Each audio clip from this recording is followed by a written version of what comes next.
salah seorang tokoh di Indonesia, dia ikut tes CPNS 16 kali, nggak lulus-lulus. Akhirnya karena tidak lulus-lulus, dia jadi dukun dan sudah meninggal orangnya. Saya waktu membaca itu, betapa seriusnya dia sampai 16 kali ikut dan tidak lulus-lulus. Tiba-tiba ada di antara kita yang begitu mudahnya rezeki itu diberikan Allah Subhanahu wa taala, maka kita pegang itu, kita syukuri nikmat yang besar sebagai sebuah pengabdian. Seandainya ada 3 orang, yang pertama itu adalah orang kaya, tanahnya luas, kebunnya banyak. Yang kedua itu adalah orang yang sangat ganteng, rupawan, putih, bersih, tinggi. Yang ketiga itu adalah PNS, ASN. Ketiganya anak lajang, pemuda yang belum menikah. Maka saya yakin dan percaya di antara mereka yang bertiga ini, yang diterima pinangannya adalah ASN. Kenapa ASN? Karena orang kaya bisa saja bangkrut, orang ganteng bisa saja hilang kegantengannya, tapi ASN mengalir walaupun sudah mati. Kalau Ustadz mengatakan, Ustadz selalu ceramah bahwa orang meninggal itu masih ada 3 yang mengalir. Pertama, sodakoh jariah. Yang kedua, ilmu yang bermanfaat. Yang ketiga, anak yang soleh. Ada satu lagi, ASN. Walaupun sudah meninggal, itulah yang diharap-harapkan. Makanya saya ketika pulang dulu, pulang dari Mesir S1, pulang dari Maroko S2, saya bilang, saya ijazah saya ini dua-duanya luar negeri, satu Mesir, satu Maroko. Kata ibu saya, ada yang kurang. Apa? Kau belum ASN. Saya mau mengajak dia di kampung buat pondok pesantren. Kita buat pondok, kita buat kolam, nanti saya ternak lele, kita tanam cabai. Kata dia, enggak, aku mau kau jadi ASN. Akhirnya saya ikut CPNS dan saya lulus tahun 2009. Makanya NIP saya itu 009. 2009. Dan betul, memang ASN saya itu hanya untuk memenuhi keinginan ibu saya. 2019 Maret dia meninggal, 2019 Juli saya keluar dari PNS. Di situ baru saya paham, berarti saya jadi PNS itu memang betul-betul doa dia. Subhanaka la ilma lana illa ma 'allamtana innaka antal alimul hakim. Rabbi shrah li sadri wa yassir li amri wahlul 'uqdatam min lisani yafqahu qawli. Yang sama-sama kita hormati Bapak PJ Bupati Kabupaten Maluku Tenggara, Bapak Dr. Andus Jasmono MSI, Ketua DPRD Forum Komunikasi Pimpinan Daerah. Di tengah kesibukan masih sempat hadir bersama kita Ketua Majelis Ulama Indonesia, para tokoh-tokoh agama, lintas agama. Hadir juga Ketua Front Pemuda Muslim Maluku, Bang Omar K, beserta seluruh pengurus ASN di lingkungan Kabupaten Maluku Tenggara. Hadirin hadirat, mudah-mudahan semua kita selalu dalam keadaan sehat walafiat, selalu dalam kebaikan, selalu semangat. Mudah-mudahan pertemuan ini juga seperti yang dijanjikan oleh Nabi Muhammad SAW. Man ahabba yubasata lahu fi rizqihi, siapa yang mau dilapangkan rezekinya, wa yunsa'alahu fi asarihi, dipanjangkan umurnya, falyasil rahimahu, maka hendaklah dia menyambung tali silaturahim. Ini kunjungan saya yang ketiga ke Maluku, yang membawa saya Al-Mukarram Sayyidi Al-Habib Rifki Al-Hamid hafizahullah wa saddada khutah. Dalam setiap kunjungan beliau mempertemukan saya dengan para tokoh lintas agama, karena memang tidak semua hal bisa diselesaikan melalui media, melalui alat telekomunikasi.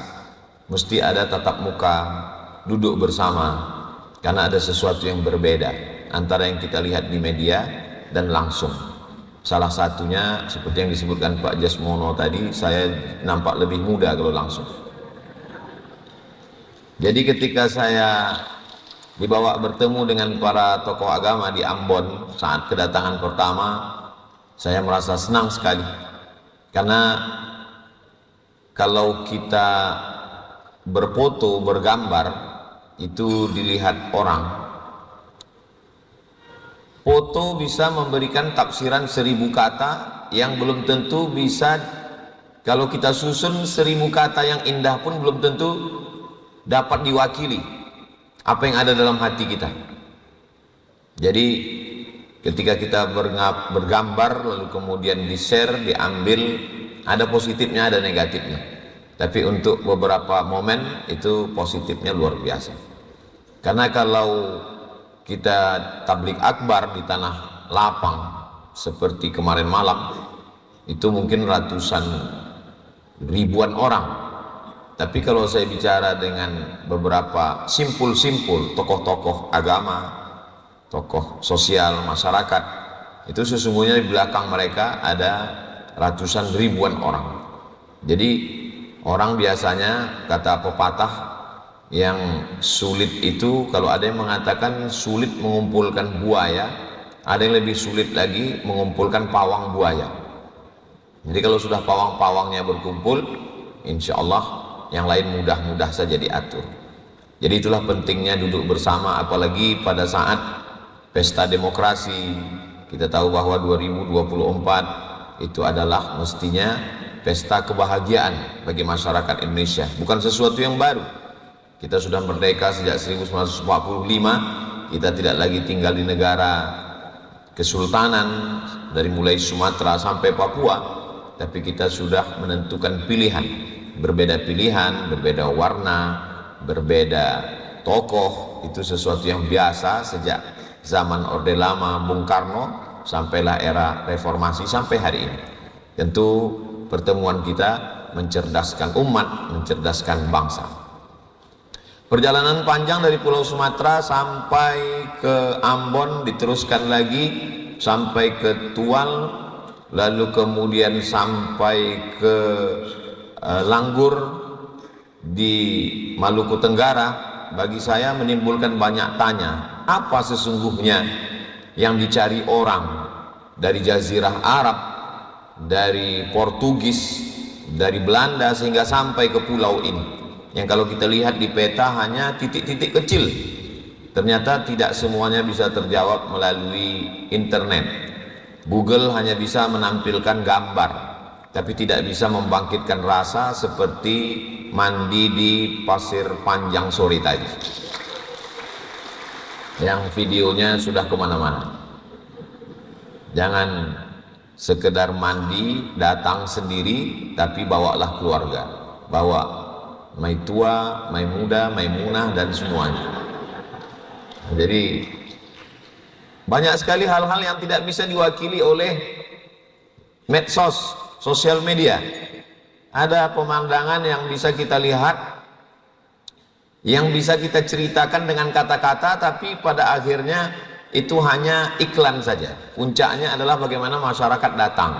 Kalau masyarakat banyak datang ke pantai yang cantik begitu indah, maka insya Allah lalu lintas pesawat mungkin bisa tiap hari, sehingga saya tidak perlu menunggu pulang hari Ahad, karena hari Sabtu tidak ada pesawat. Bukan saya tidak senang di sini, saya senang sekali, bahagia sekali selama di sini. Tapi ke depan kita ingin lalu lintas lebih banyak lagi orang datang kemari, sehingga ekonomi menjadi bangkit. Saya merasakan sendiri bahwa di Maluku Tenggara aman. Oh jelas saja Ustaz aman, Ustaz kan dikawal banyak sekali bodyguardnya. Saya sudah tanya ke beberapa tamu yang datang, sahabat, kawan-kawan, sepupu teman saya berjumpa, sudah lama tinggal di sini, kami sudah bergenerasi-generasi. Ustaz Abdul Somad, bagaimana keadaan di Maluku Tenggara? Di sini aman, tidak ada konflik, semua baik-baik, semua. Oh ternyata tidak ada keraguan orang yang mau investasi datang. Dan yang unik sekali ketika kaki menginjakkan pasir di pantai pasir panjang itu, seperti menginjakkan kaki di butiran-butiran gula yang akan dilemparkan ke kue donat. Halus sekali. Jadi bagi orang yang belum bisa merasakan, bagi masyarakat Maluku Tenggara pantai ini biasa-biasa saja. Tapi bagi kami yang di Sumatera, yang sebagian pantainya itu tanah liat hitam, gambut, ini sesuatu yang luar biasa. Maka Ustadz ceritakan ini kan di depan orang Maluku Tenggara. Memang betul, saat ini saya bercerita ini di depan saudara-saudara saya di Maluku Tenggara. Tapi jangan lupa, video kita malam ini akan diupload dan ditonton saudara-saudara dari Sabang sampai Papua, dimanapun berada. Saya mengajak liburan, pulang ke Indonesia, pulang ke Surabaya, ke Jakarta, ke Riau, ke Medan. Maka nabung dari sekarang, datang ke Ambon, dari Ambon silakan terbang, tidak terasa lama karena perjalanannya malam, bangun-bangun sudah sampai. Hati-hati sholat subuh ketinggalan. Nah, maka insya Allah sampai kemari nikmati, lupakan semua masalah, hilangkan semua, mandi, indah sekali, pantainya bersih, tidak ada sampah, dan kemudian ketika kaki kita menginjak itu tidak ada lumpur yang naik ke atas. Jadi susah sekali saya untuk mengambil kata-kata untuk mewakilinya, karena ini bercerita tentang masalah rasa tidak bisa diungkapkan dengan kata. Karena andai saya berusaha untuk menyusun kata, belum tentu bisa mewakili. Andai saya ceritakan perasaan saya ini, belum tentu juga. Maka sampai hari ini belum saya upload lagi, baru share foto-foto di grup-grup, belum diupload di Instagram. Karena nanti untuk merangkai kata, karena begitu indahnya alam dan sahabat-sahabat yang luar biasa. Maka kalau sudah banyak orang datang, ekonomi meningkat, suasana aman damai, maka ini menjadi objek wisata yang go internasional insya Allah, sehingga masyarakat pun nanti bisa. Dan ini tanggung jawab dari Dinas Pariwisata. Jadi pariwisata tidak perlu lagi mencari video-video, tinggal cari saja video kami tadi. Insya Allah kami akan share tidak lama lagi, ikuti di Instagram. Dan tausiah malam ini juga akan diupload beberapa jam setelah ini di channel Ustadz Abdul Somad Official. Jangan lupa subscribe, like, share, and comment.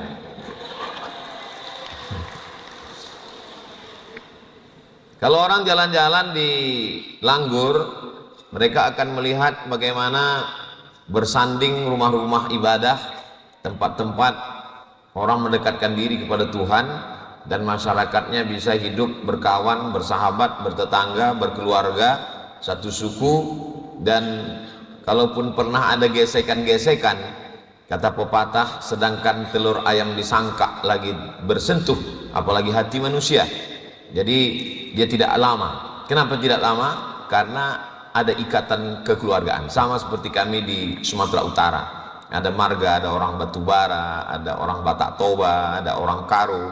Ada ikatan kekeluargaan yang erat, sehingga 2 kali ikat dan 3 kali ikat. Pertama ikatan suku, yang kedua ikatan agama, yang ketiga adalah ikatan kebangsaan. Sehingga ikatan-ikatan simpul-simpul itu diperkuat lagi dengan ikatan ekonomi, dengan ikatan menjaga negeri. Apalagi kita tinggal di pulau, maka tentu saja keterikatan itu lebih kuat. Kenapa? Karena orang yang berada di tengah pulau langsung nampak tepiannya, muncul rasa ketakutan, rasa kecemasan. Orang biasanya kalau di tempat yang tingkat kecemasannya tinggi, maka itu tingkat persatuannya lebih kuat, lebih erat, lebih dahsyat daripada orang-orang yang berada di tempat tanpa ada kecemasan sama sekali. Maka memang sengaja diciptakan Allah beberapa kecemasan dalam hati manusia, supaya dia saling ada keterikatan, ada hubungan. Di antaranya adalah hubungan perasaan, hubungan kejiwaan, hubungan emosional. Dan saya menemukan itu di sini dengan beberapa kali tausiah, dari mulai tadi malam, dari mulai khutbah Jumat tadi malam, tadi subuh, sampailah pertemuan ini, dan akan berakhir besok subuh. Nanti pukul 3 kami akan bertolak dari hotel, akan menuju tausiah terakhir. Tausiah terakhir maksudnya tausiah terakhir di Maluku Tenggara, bukan setelah itu saya mati. Kita tidak tahu kapan kita akan mati menghadap Allah SWT, tapi paling tidak kita berharap akhir dari hidup kita ini adalah semuanya bernilai kebaikan-kebaikan insya Allah. Kalau kedatangan saya menjadi kebaikan buat kaum muslimin, buat saudara-saudara kita yang berbeda keyakinan namun dalam satu ikatan Undang-Undang Dasar 45 Pancasila, baik bagi warga, maka insya Allah saya berharap itulah yang kita inginkan. Tapi kalau kedatangan itu hanya menimbulkan fitnah, na'udzubillah, datang jauh-jauh, maka justru kedatangan itu ingin lebih mempererat persaudaraan. Andai bukan bersaudara dalam satu ikatan keyakinan, maka masih tetap bersaudara dalam satu ikatan kebangsaan. Lalu kemudian saya malam ini berhadapan dengan saudara-saudara saya yang amat sangat beruntung menjadi ASN, dulu namanya PNS. Bagi sebagian orang menjadi ASN itu sesuatu yang biasa-biasa saja. Kapan ASN itu menjadi luar biasa? ASN itu menjadi sesuatu yang luar biasa kalau kita ketemu dengan orang yang pernah ikut tes CPNS nggak lulus-lulus sampai 10 kali. Itu menjadi PNS itu luar biasa. Makanya perlu kita bercerita kepada orang supaya kita lebih banyak mendengar daripada berkata, berbicara. Saya termasuk orang yang banyak ngomong, banyak bicara, tapi saya juga selalu ingin sering mendengar bagaimana keluhan orang, bagaimana perasaan orang. Ternyata yang menurut kita ASN itu biasa-biasa saja, tapi bagi sebagian orang menjadi ASN adalah impian yang diidam-idamkan. Dulu ada salah seorang tokoh di Indonesia, dia ikut tes CPNS 16 kali nggak lulus-lulus. Akhirnya karena tidak lulus-lulus, dia jadi dukun dan sudah meninggal orangnya. Saya waktu membaca itu, betapa seriusnya dia sampai 16 kali ikut dan tidak lulus-lulus. Tiba-tiba ada di antara kita yang begitu mudahnya rezeki itu diberikan Allah SWT, maka kita pegang itu, kita syukuri nikmat yang besar sebagai sebuah pengabdian. Seandainya ada 3 orang, yang pertama itu adalah orang kaya, tanahnya luas, kebunnya banyak. Yang kedua itu adalah orang yang sangat ganteng, rupawan, putih, bersih, tinggi. Yang ketiga itu adalah PNS, ASN. Ketiganya anak lajang, pemuda yang belum menikah. Maka saya yakin dan percaya di antara mereka yang bertiga ini, yang diterima pinangannya adalah ASN. Kenapa ASN? Karena orang kaya bisa saja bangkrut, orang ganteng bisa saja hilang kegantengannya, tapi ASN mengalir walaupun sudah mati. Kalau Ustadz mengatakan, Ustadz selalu ceramah bahwa orang meninggal itu masih ada 3 yang mengalir. Pertama, sodakoh jariah. Yang kedua, ilmu yang bermanfaat. Yang ketiga, anak yang soleh. Ada satu lagi, ASN. Walaupun sudah meninggal, itulah yang diharap-harapkan. Makanya saya ketika pulang dulu, pulang dari Mesir S1, pulang dari Maroko S2, saya bilang, saya ijazah saya ini dua-duanya luar negeri, satu Mesir, satu Maroko. Kata ibu saya, ada yang kurang. Apa? Kau belum ASN. Saya mau mengajak dia di kampung buat pondok pesantren. Kita buat pondok, kita buat kolam, nanti saya ternak lele, kita tanam cabai. Kata dia, enggak, aku mau kau jadi ASN. Akhirnya saya ikut CPNS dan saya lulus tahun 2009. Makanya NIP saya itu 009 2009. Dan betul, memang ASN saya itu hanya untuk memenuhi keinginan ibu saya. 2019 Maret dia meninggal, 2019 Juli saya keluar dari PNS.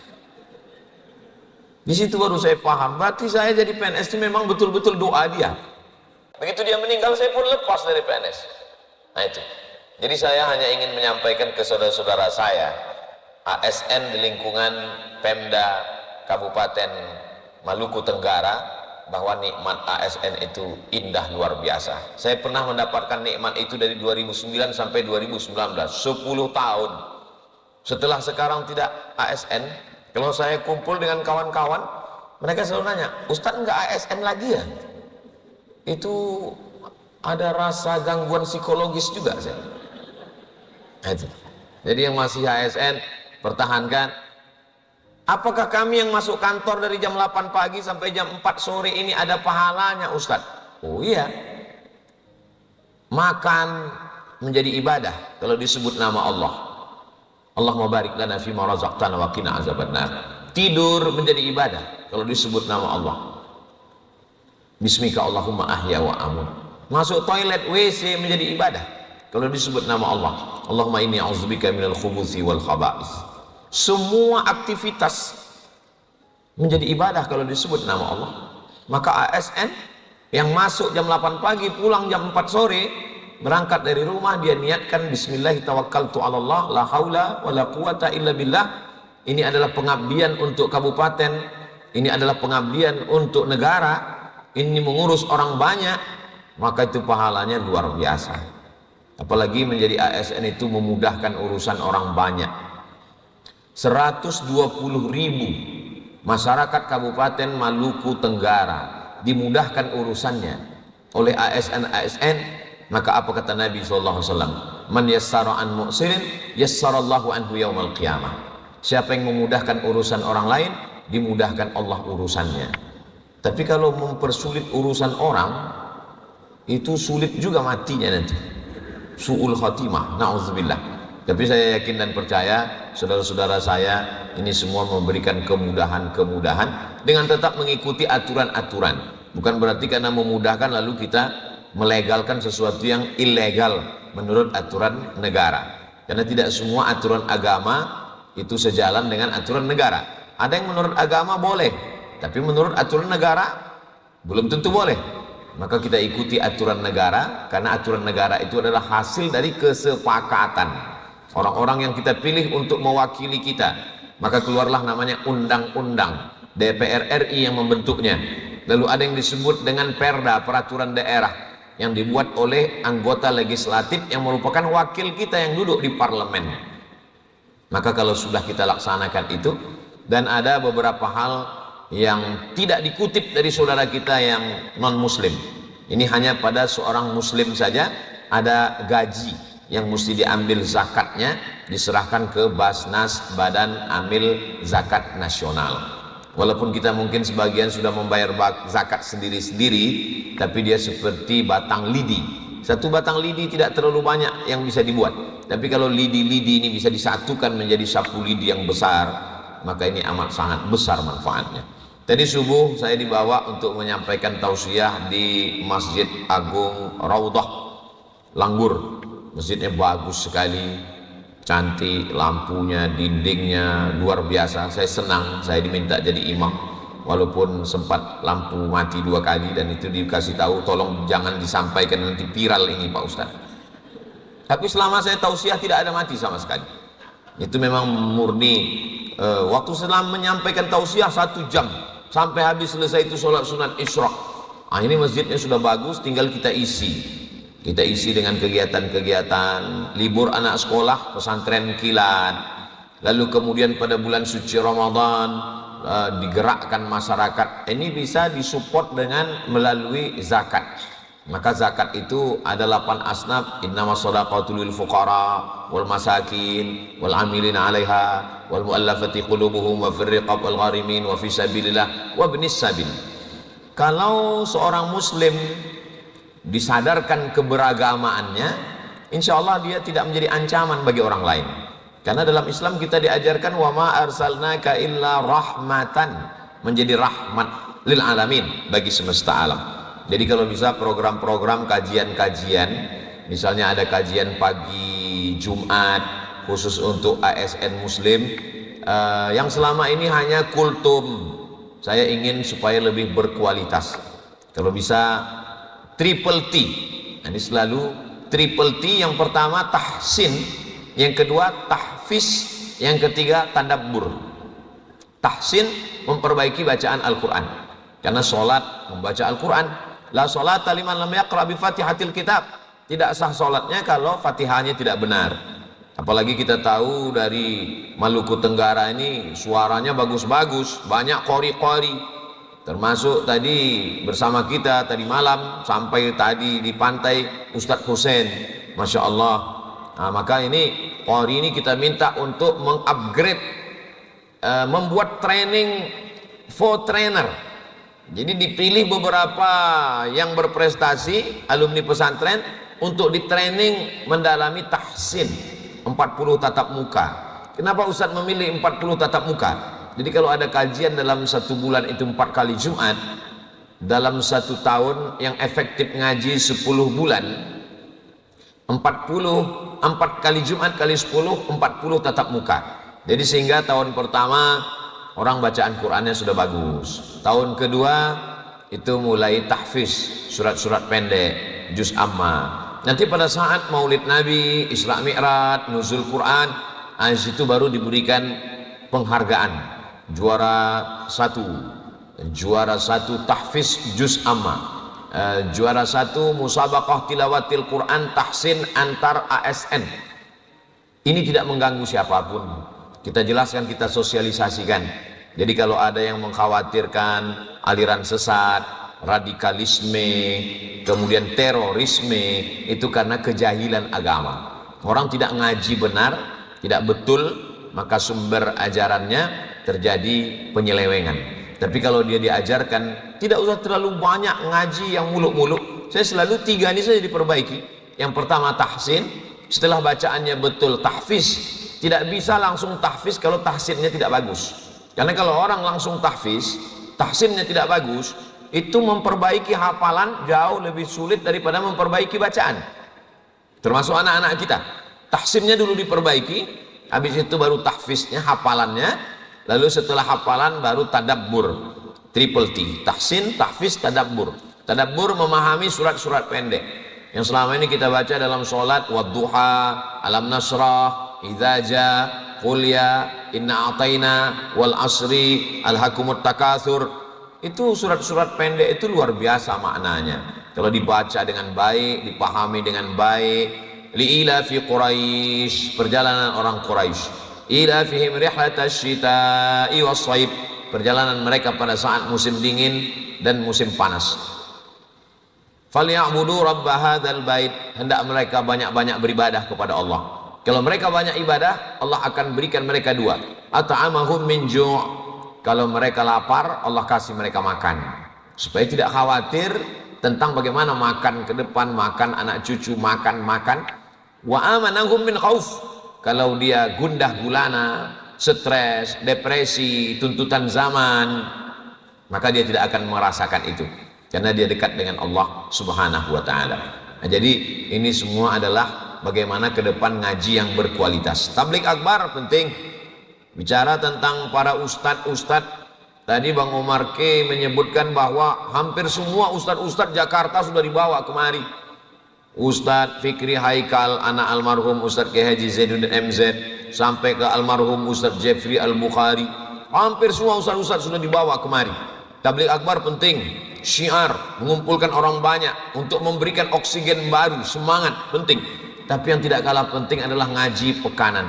Pagi Jumat, pagi Kamis, baca Yasin, zikir. Di salah satu kabupaten, saya pernah menyampaikan tausiah pengajian. Lalu saya tanya Pak Bupati, Pak Bupati kenapa tidak buat undang motivator?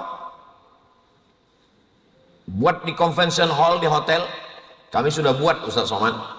Kami undang motivator dari Jakarta, lalu kami buat di convention hall di hotel dengan gambar audio visual, dengan suara yang menggelegar. Semangat kerja, semangat. Begitu di dalam ruangan semangat. Keluar dari hotel, loyo, letoy, lunglai, lemas. Yang paling bagus membangkitkan semangat etos kerja adalah agama. Tentu saja karena kita multi agama, maka sesuai dengan agama dan kepercayaan masing-masing, sesuai dengan agama masing-masing. Hanya saja mungkin ada pembekalan bahwa yang mau disampaikan ini bagaimana semangat etos kerja khusus bagi muslim. Maka ustadznya bercerita bahwa bekerja itu adalah amanah dan nikmat ASN ini adalah nikmat yang besar, sehingga gaji yang diperoleh itu halal, diberikan kepada anak, istri di rumah, dan itu menjadi berkah yang luar biasa. Ada sebagian orang, kalau dia di masjid dia khusyuk sekali, karena dia menganggap ibadah itu di masjid. Kalau dia pergi ke Makkah, dia akan sangat takut, karena dia anggap bahwa di Mekah itu ibadah. Tapi kalau di kantor, di rumah, bukan. Maka ini bukan ajaran Islam. Ajaran Islam itu mengajarkan kita dimanapun, di rumah, di kantor, dimanapun kita selalu merasakan bahwa kita diawasi oleh Allah. Inna alaikum lahafizin, bersama kamu ada malaikat kiraman katibin, malaikat yang mulia dan mencatat segala amal. Ma yalfizu min, kuota terbatas, kuota terbatas. Apa maknanya? Karena ketika kita share, kita bagi, lalu kemudian ada orang yang senang karena ekonominya tertolong, di tengah malam menetes air matanya, lalu dengan ketulusan dan keikhlasan dia berdoa, ya Allah sehatkan Ustaz Somad, panjangkan umurnya, sehatkan keluarganya, gemukkan badannya sikit ya Allah.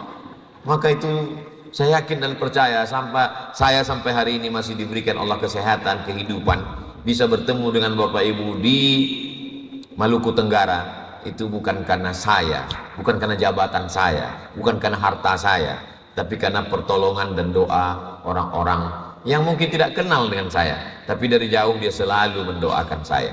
Dari mana Ustaz tahu mereka mendoakan Ustaz? Saya kan baca komennya di Instagram.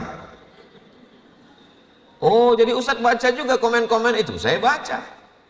Terus yang ngejek-ngejek Ustaz, kok Ustaz nggak pernah balas? Apa karena Ustaz orangnya baik? Bukan. Saya tidak balas itu karena saya tidak tahu passwordnya. Karena itu admin semua. Tapi saya selalu membaca itu. Dan saya berusaha itu tidak masuk ke dalam pikiran saya. Walaupun sampai hari ini saya tetaplah manusia biasa. Kadang pujian membuat kita terbang melambung ke atas, hinaan juga membuat kita kadang duduk termenung. Tapi sebagai manusia kita selalu minta pertolongan Allah Subhanahu wa Ta'ala. Yang membuat semangat itu ada target-target. Biasanya kalau target itu sudah tercapai, semangat kita pun menjadi down. Maka buatlah target yang jauh. Banyak orang targetnya setelah pensiun. Bagaimana Pak persiapannya? Alhamdulillah Ustaz Somad, saya target menjelang pensiun ini sudah siap 100 pintu kos-kosan. Masya Allah, semuanya sudah siap, baru pintunya aja Ustaz. Target yang lebih jauh daripada itu adalah bahwa setelah kita mati tetap ada yang mengalir, bahwa kita setelah menghadap Allah Subhanahu wa Ta'ala ada yang mengalir sebagai amal jariyah. Maka saya sarankan pendidikan anak-anak ini amat sangat penting. TK, SD, SMP, SMA. Oke, SMA itu urusan gubernur provinsi, tapi yang dari SMP ke bawah itu urusan kabupaten. Bagaimana pendidikan, terutama pendidikan menanamkan akidah yang benar. Saya membuat TK, membuat SD, membuat SMP. Targetnya tidak muluk-muluk. TK, tamat TK, hafal juz amma. Supaya apa? Supaya dia paling tidak bisa jadi imam. Sehingga setiap tahun ada wisudanya. Simple, tidak berbelit-belit. Tamat TK, hafal juz amma. Sehingga nanti si anak di sekolah dia nyetorkan hafalannya, pulang ke rumah ibu ayahnya mendengarkan hafalan. Itu juga dengan di SD.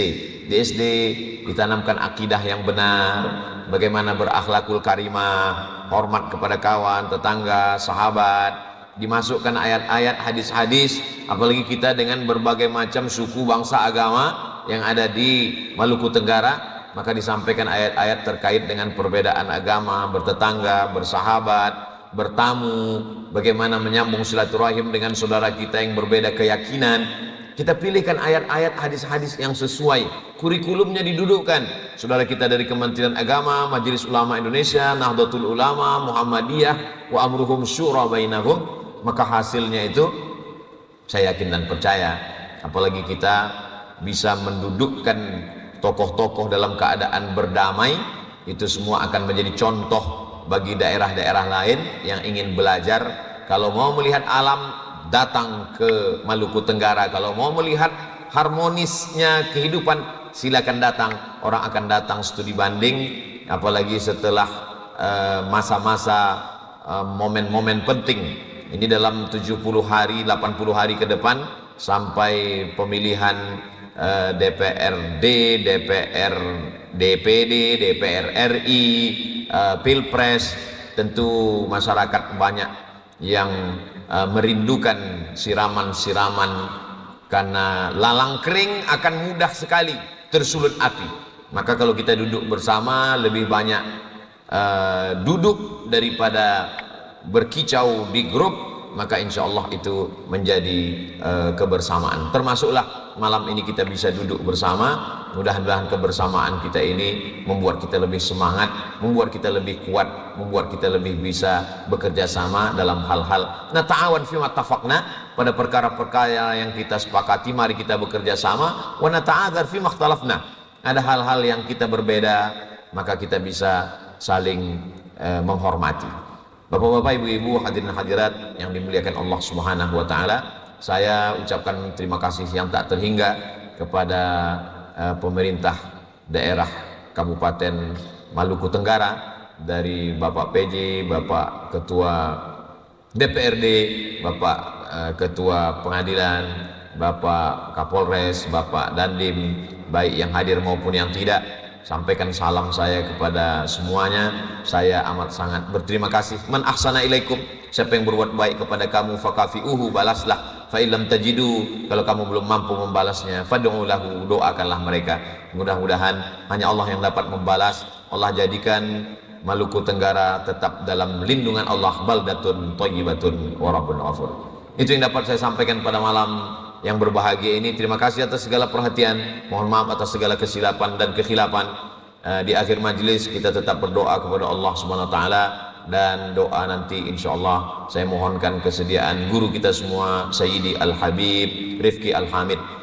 Beliau murid langsung dari Habib Umar bin Hafiz, banyak mendapat barokah-barokah dari para habaib zuriat keturunan Nabi Muhammad sallallahu alaihi wasallam. Terima kasih. Saya tutup dengan pantun penutup, menangkap puyuh di Bukit Selasih. Thank you dan terima kasih. Assalamualaikum warahmatullahi wabarakatuh.